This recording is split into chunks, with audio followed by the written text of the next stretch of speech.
Buenas tardes, mi nombre es Natalia Mondragón Oliveros.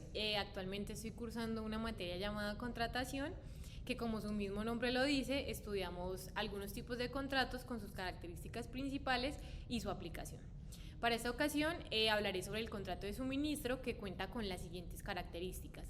Primera, es un contrato consensual, es decir, las formalidades son libres, pero eso no significa que no haya formalidades, simplemente no hay una formalidad especial.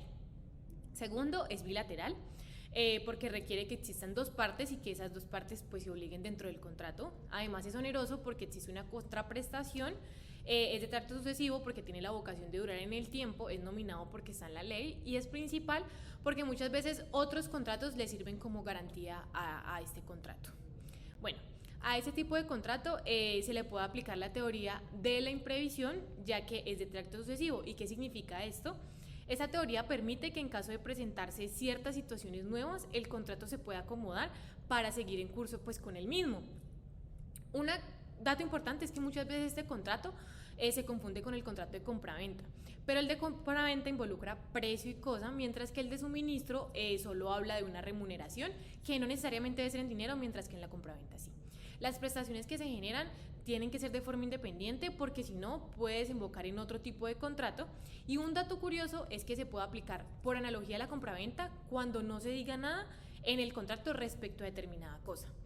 Una diferencia que surge también con la que, porque a veces se suele confundir la compraventa, pero en el caso concreto la que se difiere en el tiempo con el suministro, es que algunas personas piensan que cuando yo compro algo y lo difiero en el tiempo es porque estoy celebrando un contrato de suministro, pero no es así. Porque solamente es una compraventa diferida, mientras que cuando es suministro yo no sé cuánto me vaya a pedir a quien estoy suministrando el bien o el servicio, porque las condiciones pues obviamente pueden cambiar. También se genera una confusión respecto del contrato de suministro con el de arrendamiento de servicios y cuál es la diferencia entre estos dos, siendo ambos o teniendo ambos la vocación de durar en el tiempo. Todo depende si el contrato es comercial o no, siendo el suministro uno comercial y el de arrendamiento uno civil. También el suministro pues puede tener una relación con la agencia comercial, y esto es cuando un agente a nombre de un empresario viene a un territorio determinado a abrir mercado para ese empresario. Pero la diferencia es que la agencia en este caso se trata como un contrato de trabajo. Pero entonces ustedes dirán, ¿cuál es la relación que existe entre estos dos contratos? Bueno, primero, el suministro se puede enmascarar como una agencia comercial, por tanto las diferencias que tienen con la agencia es abrir mercado para el empresario solamente. Y segundo, el contrato de suministro de agencia pueden coexistir, por ejemplo, cuando se pretende, como lo dije ahorita, abrir mercado y además suministrar un bien o un servicio. Ejemplo, no sé, vehículos.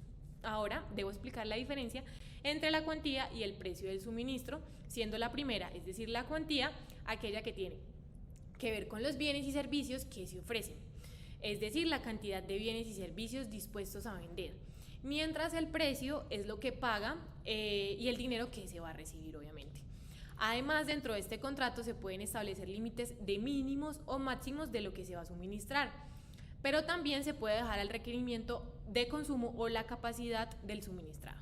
Algo relevante es que si dentro del contrato no se deja establecido nada, se entiende que son las necesidades normales, pero como todo, mientras más indeterminado pues sea un contrato, más riesgosa se vuelve la situación. Ahora, ¿cómo se pacta el precio?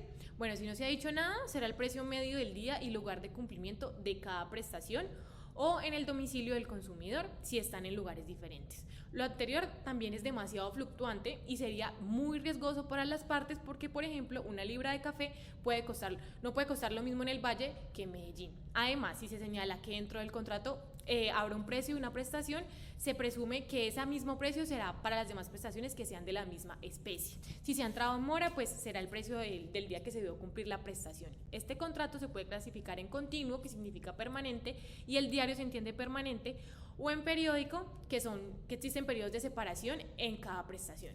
¿Para qué sirve esta clasificación? Es para determinar cuándo se paga. Si es periódico, será cada vez que se llegue a la prestación, pero si es continuo, dice que será según la costumbre. Ahora ustedes también preguntarán, ¿cuál es el plazo para cumplir cada prestación? Es el convenido por las partes.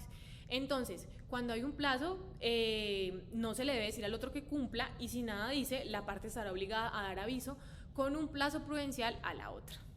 Y en desacuerdo con un plazo, se debe ir a un proceso verbal Además, una característica del contrato de suministro es que existen unos pactos especiales clasificados como pacto de preferencia, que es cuando la parte deberá preferir para un contrato futuro a la contraparte, y esto no puede tener duración mayor a un año porque puede afectar la libre competencia del mercado, y este año se cuenta una vez se acabe el contrato. Segundo, el de exclusividad, que significa que se pueden realizar pactos de exclusividad entre las dos partes del contrato desde que no tenga por efecto o por objeto restringir el acceso de los competidores al mercado o monopolizar la distribución de productos o servicios. Además, si llega a tener por efecto o por objeto, lo que va a hacer es restringir el mercado y esto resultaría ilegal. Esto no puede pactarse por más de 10 años. Además, como un dato importante, este contrato puede estar intervenido por el Estado. A continuación, vamos a hablar sobre la terminación del contrato. Este contrato obviamente se puede terminar por el incumplimiento o por la intervención judicial. Pero también puede terminarse sin intervención, pero debe ser un incumplimiento que afecte la confianza en el futuro cumplimiento de las obligaciones del contrato. No puede ser un incumplimiento mínimo. ¿Por qué? Porque esto lo que generaría es inseguridad para ambas partes. Y todos los contratos tienen la vocación de terminar, así no se diga nada, porque son finitos, porque lo que hacen es limitar la libertad de las personas. Pero entonces, ¿este contrato se resuelve o se termina? Bueno, primero debemos tener en cuenta que la resolución de un contrato se da cuando las cosas se pueden volver al estado anterior, mientras que la terminación es cuando no. Por tanto, los contratos de tracto sucesivo no se resuelven, sino que se terminan porque la situación no puede volver al estado anterior. Lo que ya sucedió queda hecho y después de eso no existe compromiso entre las partes, pero en caso de generarse una indemnización, esta opera. Ahora, a ustedes les puede surgir una duda de cómo se termina un contrato si no tiene un plazo. Entonces es dándole aviso a la contraparte, pero si no avisa nada, pues no pasa nada porque se indemniza. ¿Y cuánto tiempo? Según la costumbre o la naturaleza de la contraprestación. ¿Cómo se indemniza en este contrato? Pues está establecido en la ley y es cuando se actúa con dolo. Lo que debe indemnizarse es los prejuicios previsibles e imprevisibles, pero cuando se actúa con culpa solo son los prejuicios previsibles. Estos prejuicios, ¿qué son? Depende de cada tipo de contrato. Muchas gracias.